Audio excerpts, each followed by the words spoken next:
Hola, muy buenas. Damos comienzo a la segunda mesa de este congreso.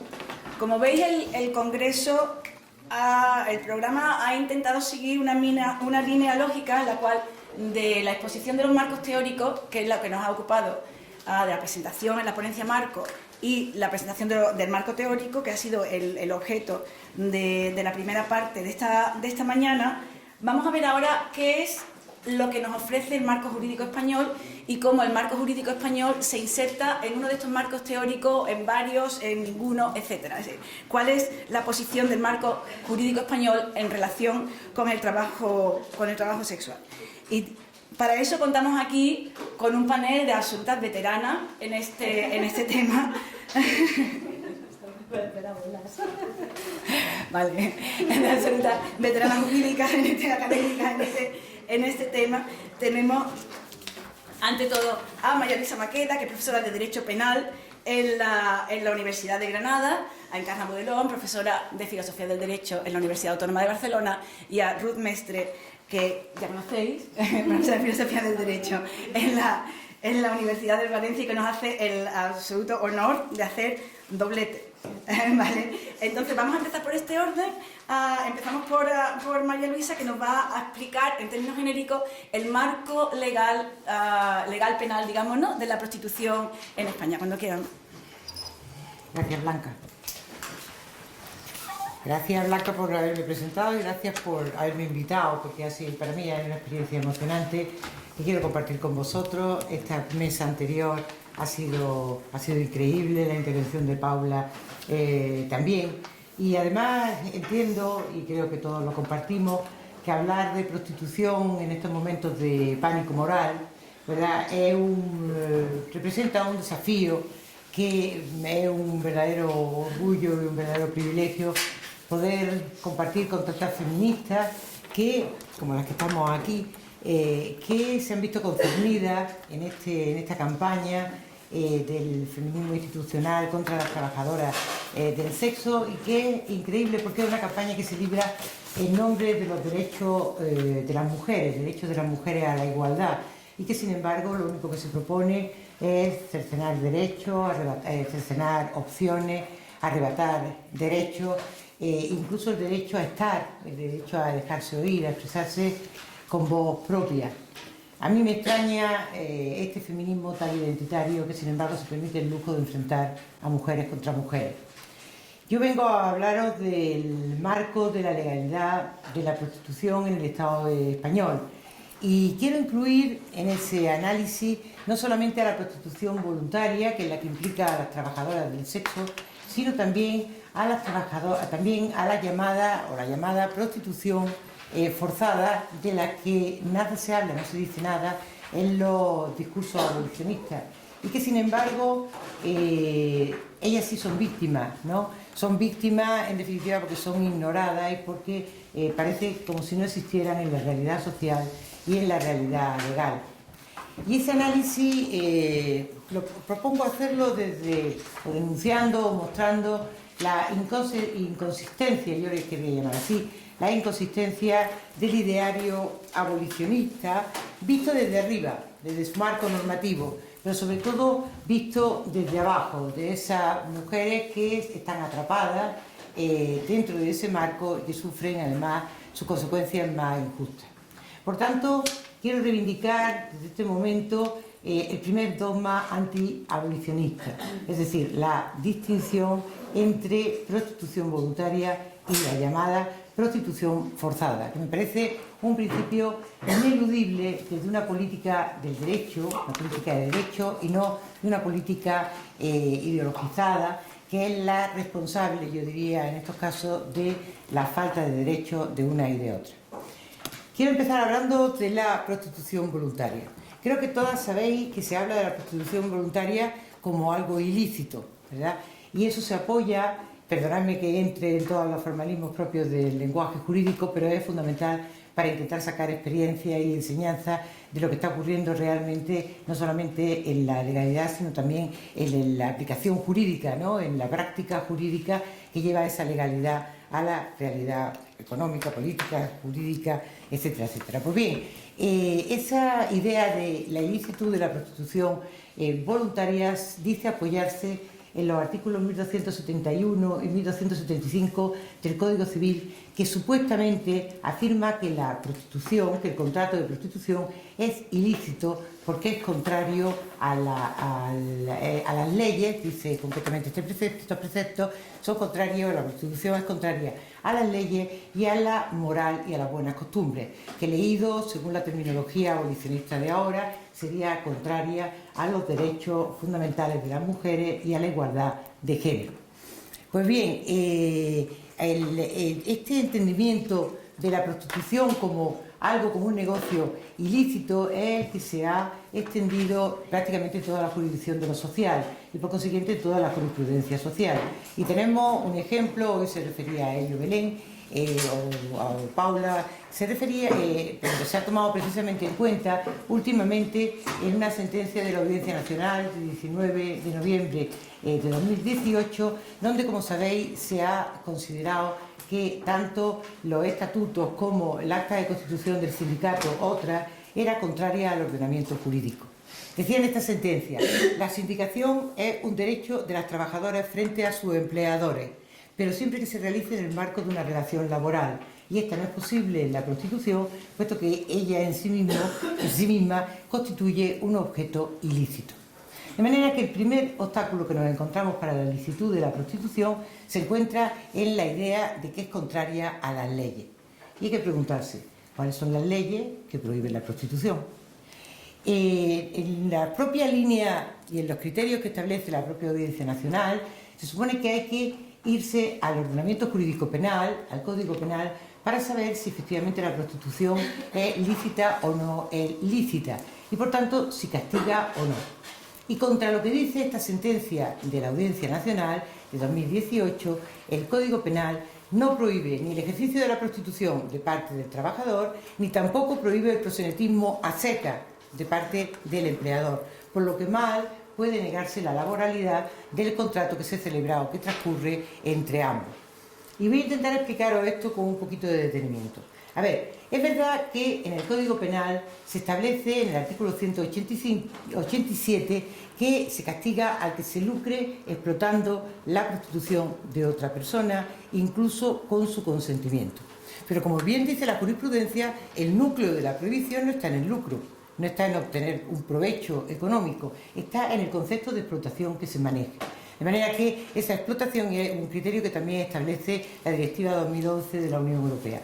Pero lo importante es que la propia jurisprudencia penal ha planteado y ha exigido seguir un concepto restrictivo de explotación, según el cual solamente hay explotación cuando el provecho se obtiene en condiciones o en un contexto de violencia, de intimidación, de engaño o de abuso. Esta es la jurisprudencia más antigua. Pero además también puede darse en los casos en que se establezcan condiciones de trabajo que sean desproporcionadas, que sean gravosas o que sean injustas. En definitiva, lo que hoy estaba comentando Belén, un problema de explotación laboral. De manera que ha habido sentencias que consideran que efectivamente existe esa explotación cuando, por ejemplo, se priva de descanso semanal o de descanso diario a las trabajadoras del sexo, o cuando, por ejemplo, se le impone unas condiciones de trabajo indignas, una jornada laboral indigna, o, por ejemplo, dice la jurisprudencia, una remuneración que sea desproporcionada, que sea leonina, que abuse, en definitiva, de las condiciones de trabajo. Hay una sentencia preciosa de Martín Pallín, de 2009, donde él mismo dice, está prohibida aquella prostitución donde se conculquen los derechos de los trabajadores. Pero cuidado, no solamente tenemos una declaración de la jurisprudencia en ese sentido, sino que la propia legalidad, tras la reforma de 2015, establece efectivamente como explotación el hecho de imponer condiciones gravosas, desproporcionadas, etc. Luego tenemos un argumento de carácter ya legal, no solamente jurisprudencial, sino legal. Por tanto, ese primer obstáculo que se impone para afirmar la licitud de la prostitución, el que es contrario a las leyes, es falso. Y es uno de los argumentos que utiliza concretamente esta sentencia de 2018 para declarar ilícita a la prostitución. Por tanto, un primer obstáculo que en principio podríamos considerar que no tiene base legal de ninguna clase, ¿no?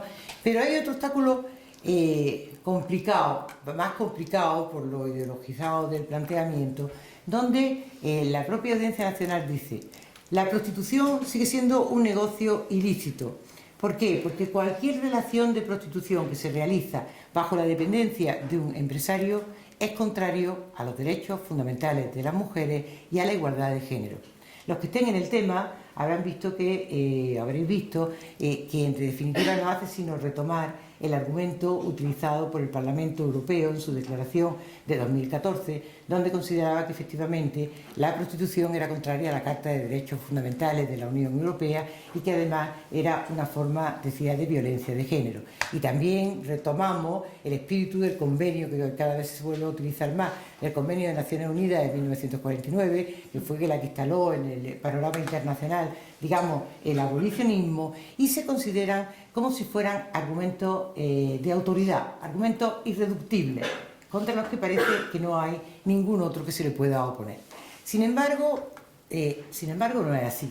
La propia jurisprudencia de lo social, de forma, aunque es cierto, de forma minoritaria, ha restado valor a esa afirmación de la ilicitud de la prostitución. Os recomiendo una sentencia del Juzgado de lo Social número 10 de Barcelona, donde una sentencia, por deciros la fecha, 18 de febrero de 2015, que tras profundizar en todos los argumentos que utiliza el Parlamento Europeo en su declaración de 2014, concluye que en realidad el Parlamento Europeo, de hecho el propio Parlamento Europeo dice: no puedo establecer la competencia de los Estados a la hora de declarar si estamos ante esclavitud sexual o si estamos ante una forma de igualdad de género, porque cada cual puede decidir sobre la finalidad que le dé a su cuerpo, ¿no? Entonces, él mismo lo reconoce. Pero esta sentencia de la Audiencia Nacional va un paso más adelante y afirma de forma muy interesante. Dice: lo único que obliga a esa declaración del Parlamento Europeo es que los jueces comunitarios establezcamos en nuestro enjuiciamiento acerca de la prostitución una perspectiva de género. Y es desde esta perspectiva, afirma el juez, cuando se podría afirmar que de seguir paso a paso los distintos argumentos que utiliza el Parlamento Europeo, en realidad se estaría deteriorando la situación jurídica de las trabajadoras. Porque sin una cobertura jurídica específica, sin el reconocimiento de derechos específicos, lo que se hace es debilitar la situación de estas mujeres y, por tanto, agravar, dice concretamente, agravar el atentado que se produce a su dignidad, a su libertad y a la discriminación de género. Y como consecuencia de ese entendimiento de la consigna, de las claves del Parlamento Europeo, concluye en un caso que estaba juzgando sobre una trabajadora del sexo que estaba en un grupo, estaba en un centro de masaje erótico. Entiende que al haber libertad en la relación establecida con su empleadora, no se veía negado ni por tanto había una conculcación de los derechos fundamentales de la trabajadora. Bien, yo creo, porque de lo poco que tenemos, que son argumentos que tenemos que tener muy en consideración, porque ponen en valor la seguridad de unos derechos que están siendo ignorados por la jurisprudencia de lo social, que está brutalmente contaminada desde el punto de vista ideológico y que además incluye el peor formalismo jurídico. Os invito a que leáis sus conclusiones acerca de la diferenciación entre alterne, como práctica legal, y prostitución como práctica ilegal, definiendo el alterne como el incitar a tomar medidas mediante la provocación del deseo sexual en el cliente. Se supone, por consiguiente, y lo estaba diciendo Paula, ¿no? Se supone, por consiguiente, que es la satisfacción de ese deseo sexual que se provoca lo que ya convierte algo que es legal en ilegal. Y eso también es muy responsable de, por ejemplo, la aprobación de asociaciones de la patronal, como ocurre en el caso Mesalina o en el caso Anela, etcétera, etcétera. Una hipocresía de un tamaño brutal. ¿De acuerdo? Bien, esto respecto de la prostitución voluntaria. Pero yo quería también hablaros de lo que aquí llaman la prostitución forzada, o lo que el Código Penal califica como determinación coactiva a la prostitución.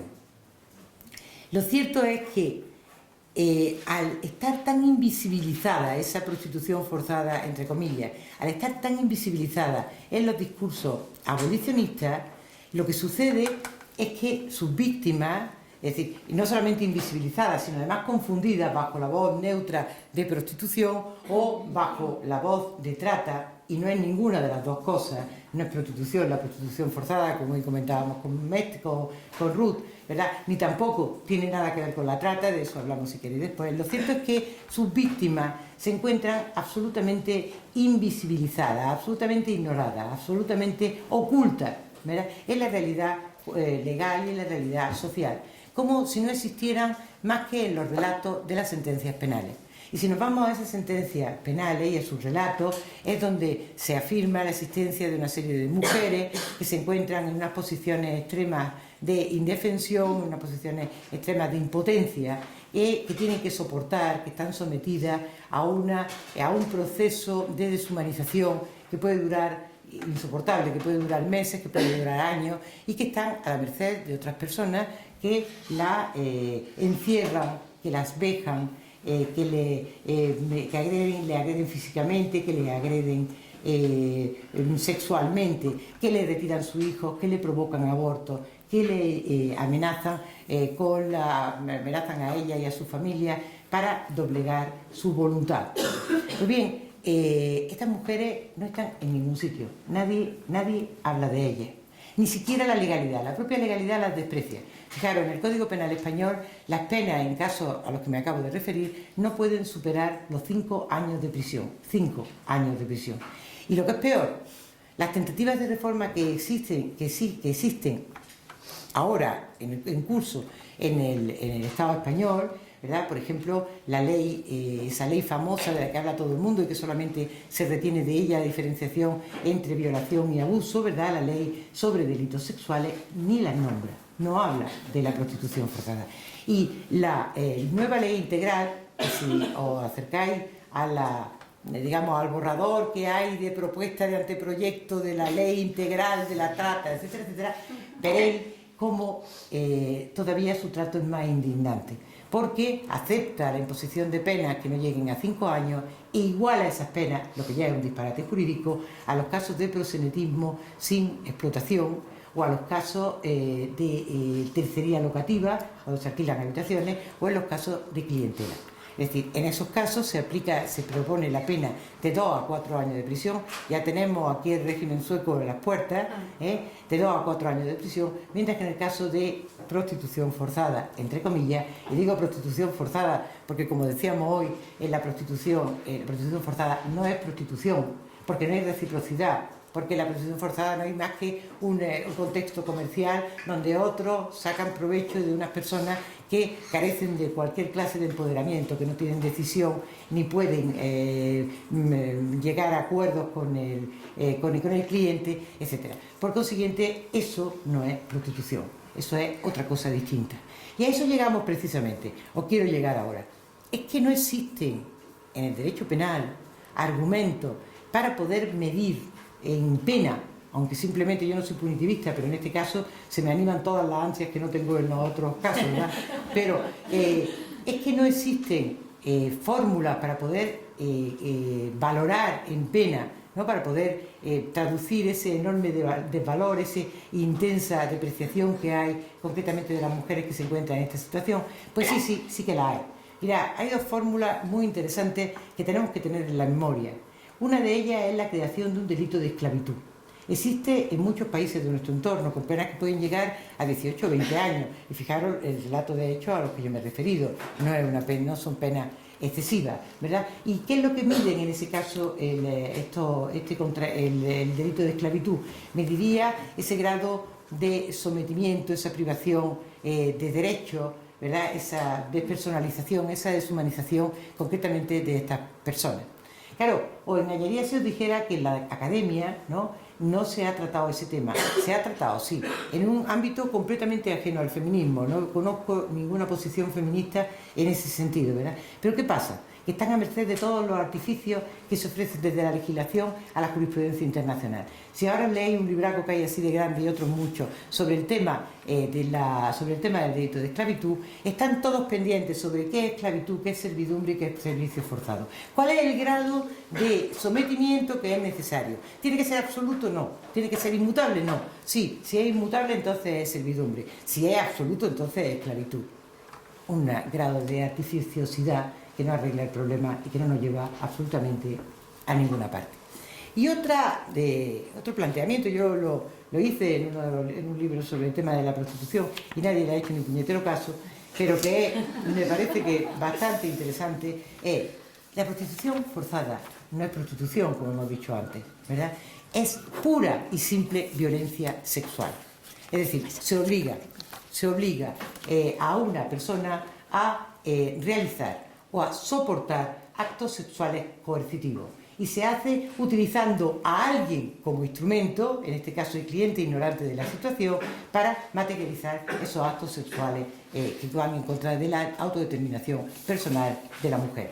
Entonces, en este caso hay una sentencia espléndida, muy ágil y muy lúcida, de 1994, donde la jurisprudencia penal, que en este caso es bastante más garantística que la social, la jurisprudencia penal consideraba que estamos, entre los penalistas llamamos la autoría mediata, alguien utiliza como instrumento, autoría mediata de un delito de violación continuada. Bien, ¿qué es lo que ocurre? Ahora es cuando, y que este es el lenguaje del derecho, ahora es cuando estallan todos los formalismos jurídicos y una vez más artificios de carácter dogmático. Entonces dice nuestros científicos, nuestros académicos, dice, no, eso no es un delito de violación. ¿Por qué? No es un delito de violación porque en el delito de violación es necesario que la violencia sea un medio comisivo directo para conseguir un acto sexual concreto. Y en este caso no existe, son varios actos, son violencia continuada y por consiguiente no se puede hablar en este caso de violación. O te dicen, por ejemplo, en la tesis que conocemos como delitos de propia mano, no puede ser violación porque la violación requiere acceder sexualmente a esa persona y además disfrutar con ello. Fíjense a qué nivel nos encontramos en el derecho penal, ¿verdad? Bien, por consiguiente, lo que sí creo es que, por tanto, hay que empezar a levantar la voz en contra de una reforma jurídico-penal que aclare todos estos aspectos, el de la explotación, el de la prostitución llamada forzada, etcétera, etcétera. Y a mí me llama la atención la ausencia de cualquier planteamiento, voy a acabar ahora mismo, de la voz del feminismo abolicionista en este debate. No se expresa. Y yo diría, es una invitación a nosotros para que lo hagamos. Creo que queda mucho camino para recorrer, también desde la legalidad. Vamos a recorrerlo. Gracias.